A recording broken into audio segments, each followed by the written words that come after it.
Il est là, notre roi à nous, c'est Aymeric Rouillac, notre commissaire-priseur, qui ce soir nous a emmené 2 lions porte-torchères. Mais qu'il est beau. Donc il y en a 3 lions, c'est ça, il y a toi en plus? Il y a 3 lions en plus. Alors c'est quoi ces lions bien, porte-torchères? On appelle des lions porte-torchères. Il y a Andrea qui disait, mais on pourrait faire un dîner romantique avec ces lions. C'est vrai. C'est exactement prévu pour les dîners romantiques. Alors, donc du coup, c'est... Pourquoi des lions? Parce que, tout simplement, ça a la forme d'un lion. Jusque-là, vous me suivez.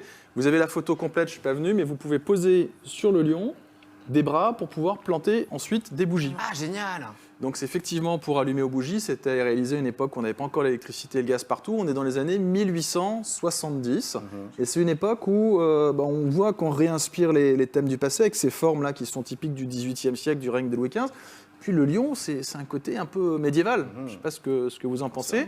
On est dans cette veine romantique, on est dans les années 1840, 1850 où on veut renouveler l'inspiration médiévale.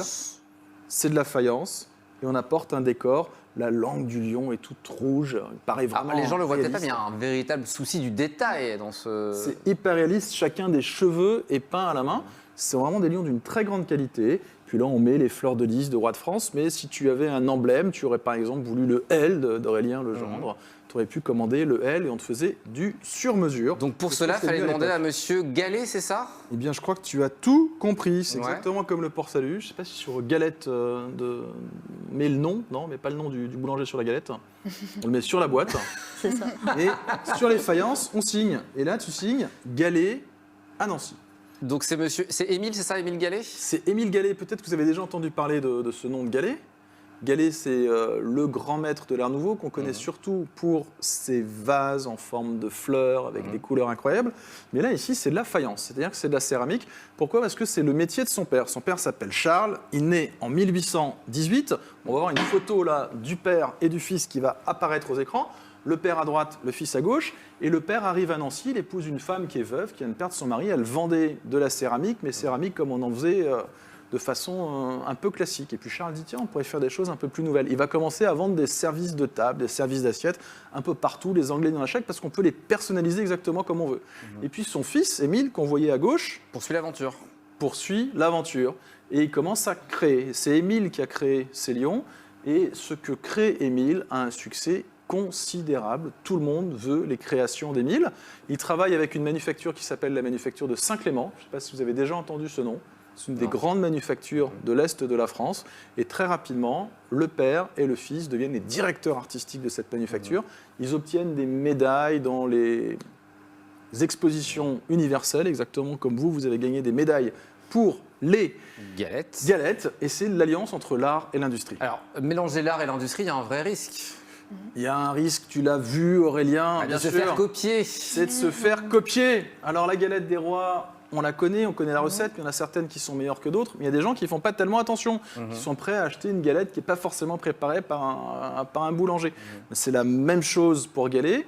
Il y a des manufactures concurrentes, des fermiers qui disent, tiens, on va copier les modèles inventés par Gallet pour pouvoir en faire autre chose. Et Gallet fait des procès en disant, mais c'est moi qui l'ai créé. Regardez le petit chat qui va apparaître à l'écran, ça c'est spécial dédicace pour Olivier Saint-Cric, le président. Miaou, je sais qu'il aime beaucoup les chats de TV Tour Val-de-Loire.